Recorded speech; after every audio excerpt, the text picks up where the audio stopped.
வணக்கம் நேயர்களே. சிவகாமியின் சபதம் 2ஆம் அத்தியாயம். தலைநகரம். கோட்டை மதிலை சேர்ந்தாற்போல் பெரிய அகழி இருந்தது. அதன் அகலம் சுமார் 100 அடி இருக்கும். குனிந்து பார்த்தால் கிடுகிடு பள்ளமாயிருந்தது. அடியில் இருண்ட நிறமுள்ள ஜலம் காணப்பட்டது. நமது பிரயாணிகள் வந்த ராஜபாதையானது. அகழியின் அருகில் வந்ததும் இரண்டாக பிரிந்து ஒன்று வலப்புறமாகவும் ஒன்று இடப்புறமாகவும் கோட்டை மதிலை சுற்றி அகழி கரையோடு சென்றது. சாலையோடு வந்த வண்டிகளும் மனிதர்களும் இடப்புறமாக அல்லது வலப்புறமாகவோ மதிலை சுற்றி கொண்டு போனார்கள். அகழியின் மேல் ஒரு குறுகலான மரப்பாலம் காணப்பட்டது. அது கோட்டை வாசல் வரை சென்றது. புத்து பிச்சு பரஞ்சோதிக்கு சைகை காட்டிவிட்டு அந்த பாலத்தின் மேல் நடந்து சென்றார். பரஞ்சோதியும் அவரை பின்தொடர்ந்தான். இது என்ன, இவ்வளவு சின்ன பாலமாயிருக்கிறதே, கோட்டைக்குள் வண்டிகளும் வாகனங்களும் எப்படி போகும் என்று கேட்டான் பரஞ்சோதி. இந்த வாசல் வழியாக போக முடியாது. வடக்கு வாசலிலும் கிழக்கு வாசலிலும் பெரிய பாலங்கள் இருக்கின்றன. அவற்றில் யானைகள் கூட போகலாம் என்றார் புத்தபிச்சு. பாலத்தை தாண்டி கோட்டை வாசல் அருகில் அவர்கள் வந்தார்கள். அங்கே ஒரு சேமக்களம் கட்டி தொங்கிற்று. பக்கத்தில் ஒரு கட்டையும் கிடந்தது. கட்டையை எடுத்து சேமக்களத்தில் ஒரு தட்டு தட்டினார் சந்நியாசி. மேலே இருந்து யாரங்கே என்று குரல் கேட்டது. கோட்டை வாசலின் மேல் மாடத்திலிருந்து ஒருவன் எட்டி பார்த்தான். இருட்டி விட்டபடியால் அவன் முகம் தெரியவில்லை. மருதப்பா, நான் தான் என்று சாமியார் சொல்லவும் மேலே இருந்து எட்டி பார்த்தவன், தாங்களா, இதோ வந்துவிட்டேன் அடிகளே என்று கூறிவிட்டு மறைந்தான். சற்று நேரத்திற்கெல்லாம் கோட்டை கதவின் தாழ் திறக்கும் சத்தம் கேட்டது. கதவில் ஒரு மனிதர் உள்ளே போகக்கூடிய அளவு துவாரம் தோன்றியது. புத்த சந்நியாசி அந்த துவாரத்திற்குள் புகுந்து சென்று பரஞ்சோதியையும் கையை பிடித்து உள்ளே அழைத்து கொண்டார். மறுபடியும் கதவின் துவாரம் அடைக்கப்பட்டது. பரஞ்சோதி உள்ளே போனதும் நகரின் பக்கம் பார்வையை செலுத்தினான். எங்கே பார்த்தாலும் பிரகாசமான தீபங்களால் நகரம் ஒளிமயமாக காணப்பட்டது. ஆயிரக்கணக்கான மனிதர்கள் பேசுவதிலிருந்து உண்டாகும் கல் என்ற ஓசை எழுந்தது. பரஞ்சோதி இதுவரையில் அவ்வளவு பெரிய நகரத்தை பார்த்ததே கிடையாது. எனவே பார்த்தபடி பிரமித்து நின்றான். புத்தபிச்சு கதவை திறந்த காவலனை பார்த்து, மருதப்பா, நகரில் ஏன் கலகலப்பு குறைவாயிருக்கிறது? கோட்டை கதவு இதற்குள் ஏன் சாத்தப்பட்டது? ஏதாவது விசேஷம் உண்டோ என்று கேட்டார். நன்றாக தெரியவில்லை சுவாமி. இன்று காலையிலிருந்து நகரம் ஒரே கோலாகலமாய்த்தான் இருந்தது என்பதற்குள் புத்தபிச்சு குறுக்கிட்டார். கோலாகலத்துக்கு காரணம் என்று கேட்டார். தங்களுக்கு தெரியாதா? சிவகாமி அம்மையின் நடனம் இன்றைக்கு சக்கரவர்த்தியின் சபையில் அரங்கேறுவதாக இருந்தது. அதனால் தான் ஜனங்களுக்கு அவ்வளவு கொண்டாட்டம். எந்த சிவகாமி அம்மை என்று சந்நியாசி கேட்டார். வேறு யார்? ஆயனரின் மகள் சிவகாமிதான். இதுவரை பேச்சை கவனிக்காதிருந்த பரஞ்சோதி சட்டென்று திரும்பி, யார், ஆயன சிற்பியாரா என்று கேட்டான். ஆமாம் என்று காவலன் கூறி பரஞ்சோதியை உற்று நோக்கிவிட்டு, அடிகளே, இந்த பிள்ளை யார் என்று புத்தபிச்சுவை பார்த்து கேட்டான். இவன் என் சிஷியன். நீ மேலே சொல்லு. சிவகாமி அம்மையின் நடனம் அரங்கேறுவதாக இருந்தது. பிறகு சபை கூடி அரங்கேற்றம் நடந்து கொண்டிருந்ததாம். பாதி நடந்து கொண்டிருந்த போது யாரோ தூதுவர்கள் வெகு அவசர செய்தியுடன் வந்திருப்பதாக தெரிந்ததாம். சக்கரவர்த்தி சபையிலிருந்து சட்டென்று எழுந்து போனாராம். அப்புறம் திரும்பி சபைக்கு வரவே இல்லையாம் சுவாமி. குமார சக்கரவர்த்தியும் மந்திரி மண்டலந்தாரும் கூட எழுந்து போய்விட்டார்களாம். நாட்டியம் நடுவில் நின்று போய்விட்டதாம் சுவாமி. அஸ்தமித்ததும் கோட்டை கதவுகளை அடைக்கும்படி எனக்கு கட்டளை வந்தது. அவ்வளவுதான் எனக்கு தெரியும். என்னவாயிருக்கலாம் சுவாமி? யுத்தம் ஏதாவது வரக்கூடுமா? ஆனால் காஞ்சி சக்கரவர்த்தியுடன் யுத்தம் செய்யக்கூடிய அரசன் இந்த பூ மண்டலத்திலேயே இப்போது கிடையாதே என்றான் மருதப்பன். அப்படி சொல்லக்கூடாது மருதப்பா. இன்றைக்கு மணிமகுடம் தரித்து மன்னாதி மன்னர்களாயிருப்பவர்கள் நாளைக்கு. ஆனால் அதை பற்றியெல்லாம் நாம் ஏன் பேச வேண்டும்? உன் மகன் சௌக்கியமா என்று கேட்டார். தங்கள் கிருபை சுவாமி, சௌக்கியமாக இருக்கிறான் என்றான் மருதப்பன். மருதப்பனுடைய மகனை ஒரு சமயம் பாம்பு தீண்டி கஷ்டம் என்று தோன்றியது. அச்சமயம் இந்த புத்த பிச்சு அந்த பிள்ளையை குணப்படுத்தினார். அவரிடம் மருதப்பன் பக்தி கொண்டதற்கு இதுதான் காரணம். என்னால் ஒன்றுமில்லை மருதப்பா, எல்லாம் புத்த பகவானின் கருணை. நான் வருகிறேன் என்று சொல்லிவிட்டு மேலே புத்த பிச்சு நடந்தார். பரஞ்சோதியும் அவருடன் சென்றான். அடிகளை, கோட்டை கதவை சாத்தும்படி கட்டளை பிறந்திருக்கும் போது உங்களை மட்டும் காவலன் எப்படி உள்ளே விட்டான் என்று கேட்டான் பரஞ்சோதி. எல்லாம் இந்த காவி துணியின் மகிமைதான் என்றார் புத்தபிச்சு. ஓஹோ, பல்லவ சக்கரவர்த்தியின் ராஜ்யத்தில் காவி துணிக்கு அவ்வளவு கௌரவமா? ஆனால் சமணர்கள் மட்டும் ஏன்? சமணர்கள் ராஜரீக விஷயங்களில் தலையிட்டார்கள். நாங்கள் அந்த வழிக்கே போவதில்லை, ராஜவம்சத்தினரின் முகத்தை கூட பார்ப்பதில்லை என்று வைத்துக் கொண்டிருக்கிறோம். போகட்டும், உன்னுடைய உத்தேசம் என்ன பரஞ்சோதி? என்னுடன் பௌத்த விகாரத்துக்கு வரப்போகிறாயா? இல்லை சுவாமி, நாவுக்கரசர் மடத்துக்கே போய்விடுகிறேன். வேறு எங்கேயும் தங்க வேண்டாம் என்று என் தாயாரின் கட்டளை. அப்படியானால் இந்த இடத்தில் நாம் பிரிய வேண்டியதுதான். போய் வருகிறாயா தம்பி? சுவாமி, நாவுக்கரசர் மடம் எங்கே இருக்கிறது? எப்படி போக வேண்டும் என்று பரஞ்சோதி கேட்டான். ஏகாம்பரேஸ்வரர் கோயிலுக்கு பக்கத்தில் இருக்கிறது. அதோ பார் கோயில் விமானத்தை. பரஞ்சோதி பார்த்தான். வெகு தூரத்துக்கு வெகு தூரம் பரவி இருந்த அந்த விசாலமான நகரில் எங்கே பார்த்தாலும் விமானங்கள் தெரிந்தன. இந்த வரலாறு நிகழ்ந்த காலத்தில், அதாவது ஏறக்குறைய 1320 ஆண்டுகளுக்கு முன்னர், தமிழகத்துக்கு கோயில்களின் முன்வாசலில் கோபுரங்கள் இப்போது இருப்பது போல் உயரமாக அமைந்திருக்கவில்லை.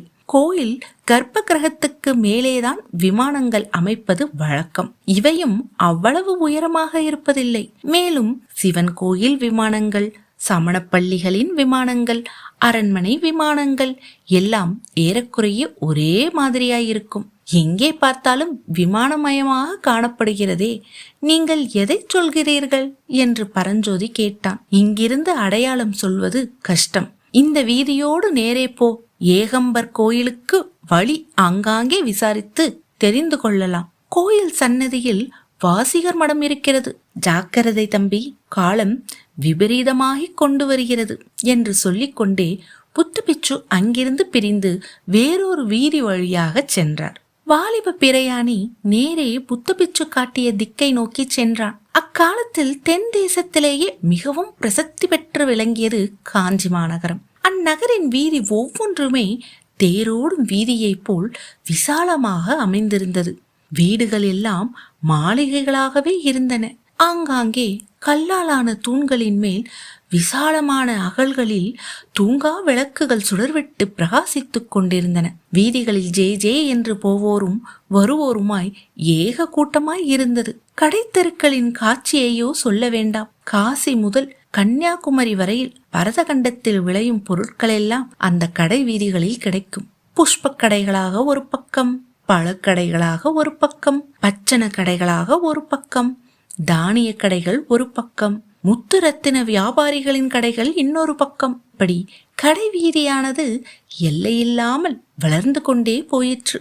பரஞ்சோதி அளவில்லா வியப்புடன் மேற்கூறிய வீதி காட்சிகளை பார்த்து கொண்டு போனான். ஆங்காங்கே ஜனங்கள் கூட்டமாய் நின்ற இடங்களில் எல்லாம் சிவகாமி அம்மையின் நடன அரங்கேற்றம் நடுவில் நின்று போனதை பற்றியும், கோட்டை கதவுகளை சாத்தும்படி கட்டளை பிறந்திருப்பதை பற்றியும் பேசிக்கொண்டிருந்ததை அவன் கேட்டுக்கொண்டு நடந்தான். சற்று நேரத்துக்கு ஒரு தடவை அவன் எதிரே வந்தவர்களிடம், ஏகாம்பரேஸ்வரர் கோயில் எது என்று கேட்டான். அதோ என்று அவர்களும் சுட்டி காட்டிவிட்டு போனார்கள். ஆனாலும் ஏகாம்பரேஸ்வரர் கோயிலை அவன் அடைந்தபாடில்லை. புதிதாக ஒரு பெரிய நகரத்தை பார்க்கும் அதிசயத்தில் மூழ்கியிருந்தபடியால் பரஞ்சோதியும் கோயிலை சீக்கிரமாய் கண்டுபிடிப்பதில் அவ்வளவு கவலையுள்ளவனாய் தெரியவில்லை. இப்படி அவன் வீதி வலம் வந்து கொண்டிருக்கையில் திடீரென்று ஓரிடத்தில் ஏக கூச்சலும் குழப்பமும் உண்டாவதை பார்த்தான். ஜனங்கள் நாலாபுரமும் சிதறி ஓடினார்கள். கோயில் யானைக்கு மதம் பிடித்து விட்டது, ஓடுங்கள் ஓடுங்கள் என்று குக்குரலோடு சேர்ந்து குழந்தைகள் வீறிடும் சத்தம், ஸ்திரீகள் அலறும் சத்தம், குதிரைகள் கனைக்கும் சத்தம், வீட்டு கதவுகளை தடால் தடால் என்று சாத்தும் சத்தம், மாடுகள் அம்மா என்று கத்தும் சத்தம், கட்டை வண்டிகள் கடகட என்று உருண்டோடும் சத்தம், இவ்வளவும் சேர்ந்து சொல்ல முடியாத அல்லோல கல்லோலமாகிவிட்டது. பரஞ்சோதி ஒரு கணம் திகைத்து நின்றான். தானும் ஓட வேண்டுமா? எந்த பக்கம் ஓடுவது என்று அவன் மனம் சிந்தித்து கொண்டிருந்த போதே அவனுக்கெதிரே நடந்த சம்பவங்களை அவனுடைய கண்கள் கவனித்தன. தெருவில் அவனுக்கு முன்னால் சற்று தூரத்தில் ஒரு பல்லக்கு சென்று கொண்டிருந்தது. அதில் சௌந்தரிய தேவதை என்று சொல்லக்கூடிய ஒரு இளம் பெண்ணும் அவளுடைய தந்தை என தோன்றிய பெரியவர் ஒருவரும் இருந்தார்கள். பல்லக்கை தூக்கிச் சென்றவர்கள் அவர்களுக்கு பின்னால் எழுந்த கூச்சலையும் கோலாகலத்தையும் கேட்டுவிட்டு பல்லக்கை கீழே வைத்துவிட்டு நாலா பக்கமும் சிதறி ஓடினார்கள். அதே சமயத்தில் அவனுக்கு பின்னால் வெகு சமீபத்தில் மதம் கொண்ட யானை ஒன்று பூமி அதிர ஓடி வந்தது. இதையெல்லாம் கவனித்த பரஞ்சோதி ஒரு கணம் தயங்கி நின்றான். அடுத்த கணத்தில் ஒரு தீர்மானத்துக்கு வந்தவனாய் சட்டென்று கையில் இருந்த மூட்டையை கீழே வைத்து அவசரமாக அவிழ்த்தான். அதற்குள் இருந்து வேல்முனையை எடுத்து தன் கையில் வைத்திருந்த தடியின் முனையில் செருகி பொருந்தினான். பொருந்திய வேலை அவன் வலது கையில் தூக்கி பிடித்ததற்கும் மதம் கொண்ட யானை அவன் நின்ற இடத்திற்கும் அருகே வருவதற்கும் சரியாயிருந்தது. அவ்வளவுதான். பரஞ்சோதி தன் முழு பலத்தையும் கொண்டு வேலை வீசினான்.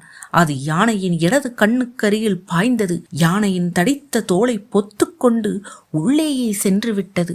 யானை பயங்கரமாக ஒரு முறை பிளிரிற்று. துதிக்கையால் வேலை பிடுங்கி காலின் கீழே போட்டு மிதித்தது. பிறகு வேலை எறிந்த வாலிபன் நின்ற பக்கம் திரும்பிற்று. மதம் கொண்ட யானையின் மீது வேலை எறிந்தால் அதனுடைய விளைவு என்னவாகும் என்பதை அந்த இளம் பிரயாணி நன்கு உணர்ந்திருந்தான். எனவே யானை தன் பக்கம் திரும்ப கண்டதும் பல்லக்கு இருந்த திசைக்கு எதிர் திசையில் வேகமாக ஓடத் தொடங்கினான். யானை தன்னுடைய பிரம்மாண்டமான தேகத்தை முழுவதும் திருப்புவதற்குள்ளே அவன் வெகு தூரம் ஓடிவிட்டான். ஓடிய வண்ணமே திரும்பி பார்த்தபோது யானை வீறிட்டு கொண்டு தன்னை நோக்கி விரைந்து வருவதை கண்டான். உடனே அங்கு காணப்பட்ட ஒரு சந்தில் திரும்பி ஓடத் தொடங்கினான். சற்று நேரம் திரும்பி பார்க்காமல் ஓடிய பிறகு மறுபடியும் ஒரு விசாலமான பெரிய வீதியில் தான் வந்திருப்பதை கண்டான். தனக்கு எதிரே 5-6 யானைகள் மாவுத்தர்களால் ஏவப்பட்டு விரைவாக வந்து கொண்டிருப்பதை பார்த்து தெருவின் ஓரத்தில் ஒதுங்கினான். மத யானையை கட்டுக்கு உட்படுத்தி அழைத்து செல்வதற்காகவே இந்த யானைகள் போகின்றன என்பதை யூகித்தான். ஓடுவதை நிறுத்தி மெதுவாக நடந்தான். பரஞ்சோதிக்கு அப்போதுதான் தன் தேகநிலை பற்றிய நினைவு வந்தது. அவனுடைய நெஞ்சு படபட என்று அடித்துக் கொண்டிருந்தது. உடம்பெல்லாம் வியர்வையினால் சொட்ட நினைந்து போயிருந்தது. ஏற்கனவே நாளெல்லாம் வழி நடந்ததனால் பரஞ்சோதி களைத்து போயிருந்தான். இப்போது அதிவேகமாக ஓடி வந்ததனால் அவனுடைய களைப்பு மிகுதியாய் இருந்தது. கால்கள் தளர்ந்து தடுமாறின. உள்ளத்தில் ஏற்பட்ட கிளர்ச்சியினாலும் பரபரப்பினாலும் தேகம் நடுங்கியது. சற்று உட்கார்ந்து இளைப்பாராமல் மேலே நடக்க முடியாது என்று தோன்றியது. வீதி ஓரத்தில் காணப்பட்ட சுமைதாங்கி அருகில் சென்று அதன் மேல் உட்கார்ந்தான். வானத்தில் பூரண சந்திரன் பிரகாசித்துக் கொண்டிருந்தது. இளந்தென்றல் மெல்ல மெல்ல வந்து களைத்து போயிருந்த அவனுடைய தேகத்தின் மீது வீசி இளைப்பாற்றியது. உடம்பின் களைப்பு நீங்க நீங்க உள்ளம் சிந்தனை செய்ய தொடங்கியது. நாம் வந்த காரியம் என்ன, நாம் செய்த காரியம் என்ன என்று எண்ணிய போது பரஞ்சோதிக்கே வியப்பாய் இருந்தது. அந்த மத யானையின் மேல் வேலை எரியும்படியாக அந்த சமயம் தனக்கு தோன்றிய காரணம் என்ன? அதனிடம் சிக்கிக் கொண்டிருந்தால் தன்னுடைய கதி என்னவாக இருக்கும்? தன்னிடம் உயிரையே வைத்திருக்கும் தன் அருமை அன்னையை மறுபடியும் பார்க்க முடியாமலே போயிருக்கும் அல்லவா? பல்லக்கில் வீற்றிருந்த இளம் பெண்ணின் முகமும் பெரியவரின் முகமும் பரஞ்சோதியின் மனக்கண் முன்பு தோன்றின. ஆம், மத யானையினால் அவர்களுக்கு ஆபத்து வராமல் இருக்கும் பொருட்டே அந்த சமயம் அவன் வேலை எடுத்து வீசினான். அவர் யாராயிருக்கும்? ஒருவேளை அரங்கேற்றம் தடைப்பட்டது குறித்து பேசிக் கொண்டிருந்தார்களே, அந்த சிவகாமி அம்மைதானோ அந்த இளம்பெண்? பெரியவர் அவளுடைய தந்தையாயிருப்பாரோ? இவ்விதம் சிந்திக்க வண்ணமாய் பரஞ்சோதி சுமைதாங்கியின் மேடை மீது சாய்ந்தான். அவனை அறியாமலே அவனுடைய கண் இமைகள் மூடிக்கொண்டன. அத்தியாயம் 2 நிறைவடைந்தது. நன்றி.